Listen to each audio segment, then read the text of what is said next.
It happened last night. I was just getting off work, and it was later than I had expected. Inventory night was always a monotonous affair at my job. This one had been worse, since we were badly understaffed. I was annoyed by the delay and the fact that I was leaving almost an hour later than I had planned. I still had to pick up my medicine before the pharmacy closed, and I was not going to make it unless I moved fast. I rushed to my car and departed. Almost as soon as I got on the road, the sky opened up and a downpour started, cementing the already crappy day that I was having. I hated driving in heavy rain. It was stressful enough just trying to see anything, but it really did not help that my tires were threadbare and honestly dangerous to have when it was raining that badly. I knew I would be hydroplaning back home if it kept up. I almost considered getting a hotel or resting in my car somewhere, but it looked like the storm was not ending soon, and I did not want to spend my night on the side of the road somewhere. I drove on and managed to pick up my prescription just before the pharmacy closed and started on my way back home. When I was about halfway there, the storm intensified. The rain was coming down in sheets, and I swear I saw a bolt of lightning lance through the sky and strike the ground only a few hundred feet from where I was driving. I started to look for a safe place to pull over when I heard a strange static-like hiss. It sounded like someone was broadcasting the sound of a tire having its air let out. I was disturbed by the odd sound and looked around for its origin. My eyes left the road for only a moment, but that was all it took. I looked up just in time to see a blur of motion, and the hissing sound intensified. Then there was a crash and thud. I felt the car rolling over something, and I knew I had hit it. I managed to stop from swerving and losing complete control. I saw a safe place to pull aside in the downpour. I jumped out and walked over to where I thought I had seen the thing I hit. Whatever it was gone now. All I saw was a splash of oddly colored liquid being washed away by the rain. It must have been blood, but the color seemed strange, almost more of a fluorescent orange color than red. I kept searching for a few minutes to see what had happened, but I could not find anything. Another bolt of lightning struck nearby, and the thunderclap was almost instantaneous. I felt stupid for looking for the thing out there in the storm, and was worried I would get struck by lightning too. I moved back to my car and decided to check something before leaving. I looked at the hood and bumper. I saw traces of the same orange fluid being washed off by the rain, but the strangest thing I saw was a hard, almost bone-like substance that was jammed through the hood and stuck down into the top of the bumper. It almost looked like a deformed deer antler, but the size and shape were all wrong. I tried to pull it free, but it would not budge. I considered myself lucky that that thing had not gone a different direction and speared right into the glass and struck me. Whatever it was strong and was lodged in my car really good. I figured I could investigate further tomorrow, and another even closer bolt of lightning convinced me to get back in my car and get out of there. I managed to make it home without further incident and was exhausted. I was just glad to be done with the day, and as I stepped out of my car, the garage door finished closing behind me. Once the sound of the rain outside was drowned out, I turned back to my car as I heard an odd hissing sound and a bizarre chiming like someone striking a tune on a xylophone. I looked at the hood of my car again and saw the strange bone-like object. As I stared at it, the single overhead light bulb in the garage began to flicker. The sight was eerie, and I wondered again just what the hell I had hit with my car. I decided I was too tired to deal with it that night, so I went inside and went straight to bed. Normally, falling rain helps me rest easier, but I had trouble finding sleep despite how tired I was. The rhythm of the rain felt strange, and there was an unusual amount of lightning strikes that continued to fall, many of which felt too close for comfort. When I finally dozed off, I had a bizarre dream. I was in a dark forest, and it was raining heavily. I could not find my way out, and I felt drained. I walked out into a clearing and was struck by lightning. I remember the sensation was so strange it did not hurt, but felt like the electricity energized me. But something struck me from behind, and I fell. I fell so hard that it felt like something had come broken when I landed. A part of me had come off. I could not feel my hands, and when I looked down, they were gone. The last thing I heard before I woke up was a distorted hiss that morphed into one intelligible word: return. I woke up in a cold sweat. I realized the window to my bedroom had opened up somehow. I figured I must have left it open slightly, and the wind did the rest, but I don't remember leaving it open. It was 4 a.m, and despite how tired I still felt, I knew I would not be able to get back to sleep. Instead, I went to the garage and turned on the light. I looked at that strange object lodged in my car. The thing has a strange glow to it, like it was absorbing the light overhead somehow. I tested a theory and turned the light off again, and surely enough, the object had a dim, phosphorescent glow. I started rummaging through my tools and managed to find a pair of pliers, shears, and a pry bar. I knew it might cause some cosmetic damage to my car, but I figured it was already damaged at that point, and I had to study this thing a bit closer. After working at the edges and pulling and prying, and in one case, cutting the sections back from the car, I was able to pull it free. It was strange, but when I held onto it, it felt very warm. It was so cold in the garage that I had not expected it and nearly dropped it upon examination. I was still baffled about what the thing could be. I looked up the material online and even took a picture and compared it to a variety of animal bones, antlers, and even a host of rocks and some bioluminescent algae, but nothing fit.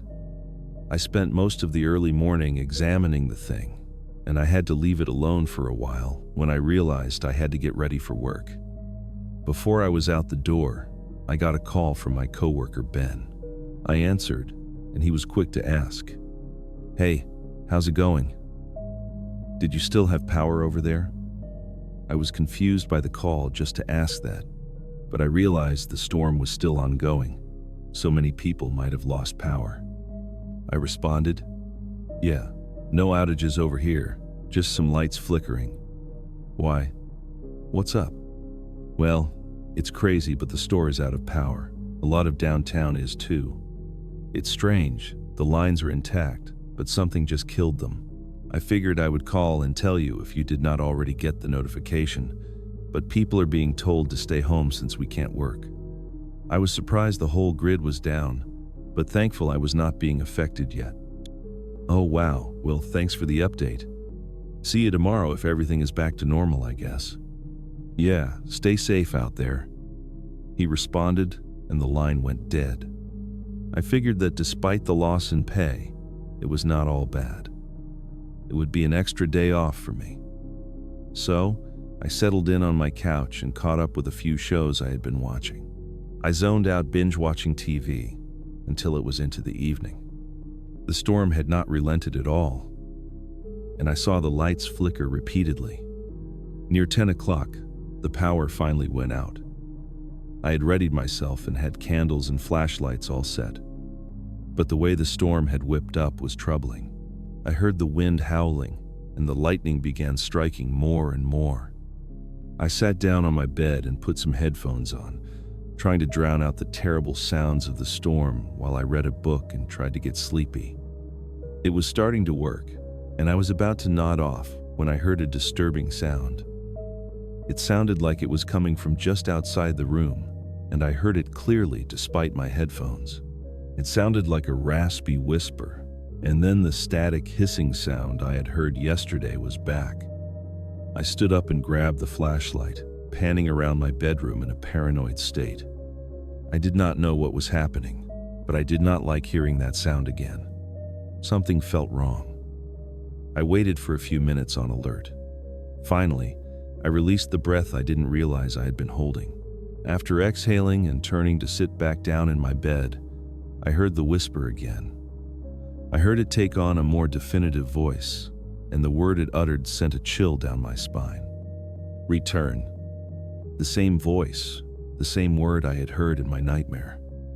It sounded like it was in my mind, but not just in my mind this time. It was just outside my bedroom door. I thought I might be going crazy, but I strained my ears to try and listen. To my horror, I heard a large dragging sound coming from outside. It was like someone was pulling a bag that was too heavy, and the sound echoed throughout my house and in my mind. I grabbed my phone from the nightstand and was about to call 911 since I thought an intruder had broken in, when I saw that my phone was completely dead.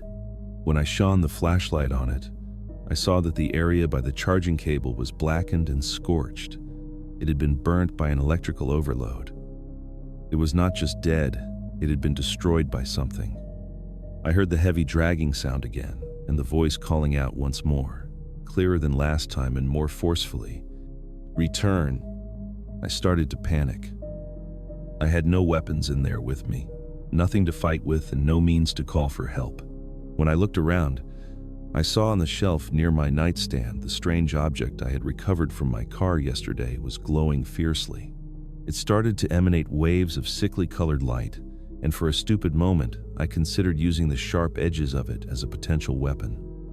But as soon as I took hold of the object, a lightning bolt struck the ground just outside my house, and the hissing sound became a primal roar.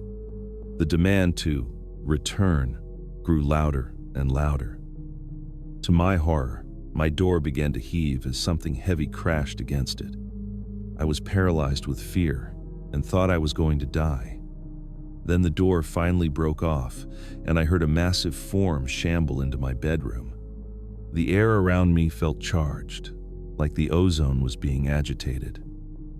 I stole a glimpse at the nightmare thing that had broken in. The effort hurt my eyes, and what I beheld was difficult to put in words. It appeared as a vague, undulating mass of orange limbs enveloped by sparking arcs of electrical current. The whole sight was an impossibility. I thought I might scream or cry out, but I just looked on in dumb confusion at the blasphemous mass.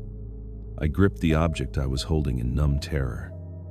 Suddenly, the sharp edge of the surface cut my hand and finally caused me to react to something beyond incomprehension at the sight before me. I cried out from the cut as the monstrous bulk closed in towards me. The thing was less than a foot in front of me then. It stopped moving and made a screeching sound, followed by a sharp hiss. Then the familiar word, perhaps the only sounds intelligible to humans that it could utter. Return. My broken mind finally yielded the answer. I looked at the thing, and its shifting, distorted image hurt my eyes. Then I looked at the pulsing object in my hands, humming with the ambient energy being given off by the eldritch nightmare in the room. Then I finally considered the word return. I forced myself up on trembling knees, terrified but committed to this last-ditch effort. I held out my hands and offered the object to the creature. There was a long and terrible pause, followed by a clicking sound and another sharp hiss. Then in an instant, the object was snatched from my hand, and a sound like sharp rock digging into flesh was heard. Then I saw a change.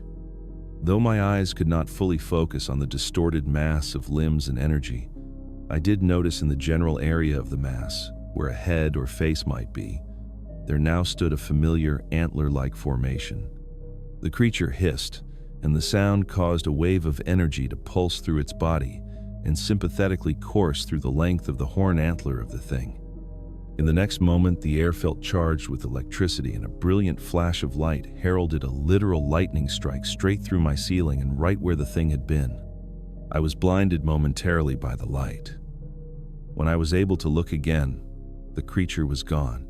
There was a large hole in my roof, and rain was falling into my bedroom, but I was confident that I was finally alone again. I have no clue just what the hell it was that I saw, though I think whatever it was what I hit on the way home last night. Somehow, I had hit it on the way back, and that part of it had broken off on my car. Then, it followed me back. I don't know how it was able to track me down and find me. I'm just glad I still had that thing, whatever part of its body that it was, because if I had not been able to return it, well, I don't want to think what would have happened. The storm has stopped too, not just the lightning, but the rain as well. I don't know how, but I know that thing was connected to the storm, particularly the lightning, in some way. Whatever the case, I am grateful to be alive. I don't think I will be driving in any thunderstorms again anytime soon. Stay safe on the roads out there and be careful. You never know what you might find or what might find you. I honestly don't even know how to explain this, but it's been stuck in my head and I need to let it out. So last weekend, my sister, 25 Farads, and I, 28M, were coming back from this fancy gala thing. She was in this long, shiny gold pattern dress, like proper full-length gown, and I was wearing a plain black suit. It was around 30 inches the night, pitch dark, and we were driving on this completely deserted road. No streetlights, no cars, just endless trees on both sides, like proper middle-of-nowhere vibes. After about 20 minutes of driving, she suddenly said, "I need to pee, like now." I thought she was joking, but she was serious. So I pulled over onto the shoulder, but the side of the road was full of dry, thorny plants and rough stuff, nothing you'd want to squat over, especially not in a dress like hers. She looked around and said, "Let's just go into the trees. I can't do it here." She was nervous about going alone, so I told her I'd come with her. We walked like 100 meters into the woods using my phone flashlight, just far enough so no one from the road could see us, though honestly, there was no one to see anyway. She finally found a tiny clearing and told me to turn around. Her dress was a pain in the ass. She had to gather all the fabric up and hold it high around her waist, just so she could squat without messing it up. She looked super awkward, trying not to trip over it. Anyway, I turned around, stood a few steps away, and also decided to pee while we were there. Out of respect and weirdness, we agreed to turn off the flashlight. Total blackout. Only sound was just, yeah, you know, peeing on dry leaves. And then, no joke, she screamed, like blood-curdling scream. I panicked, still mid-piss, and spun around trying to turn the flashlight back on. She was still squatting, dress in hands, completely freaked out, looking behind her. I asked, "What happened?" And she just stared at me and said, "Someone touched me, on both shoulders, like actual hands." I swear on everything there was no one around us. I immediately did a 360 with the light, shining it between trees and bushes, even looking up like a maniac. But there was nothing. No animal sounds, no rustling, just silent woods. She was almost crying, trying to adjust her dress again, and it was taking forever. In that moment, while she was still fixing herself, I heard footsteps. I'm not exaggerating, it was like someone slowly stepping on leaves, circling us, not fast, just deliberate. I didn't say anything at first because I didn't want to freak her out more. But she looked at me and said, "Do you hear that?" We both just stood still for a few seconds, then bolted. We ran in the direction we thought the car was, but we couldn't find it. It was like we came out from a different part of the woods or something. Panic started setting in because it felt like we were going in circles. Then we noticed this weird dark hollow in the trees, about 100 meters ahead, like a cave opening or something, but we didn't dare go near it. Eventually, after for like 7 minutes, we finally hit the road again. But not where we entered. We had come out a good half-kilometer away from the car. When we saw it, we sprinted toward it and locked the doors and didn't speak the entire ride back to the hotel. I've never seen my sister that shaken. She's not the type to make up weird ghosty stuff. And honestly, I felt it too. Something wasn't right out there. We still don't know what the hell happened. But one thing's for sure, we're never stopping in the woods again. Ever.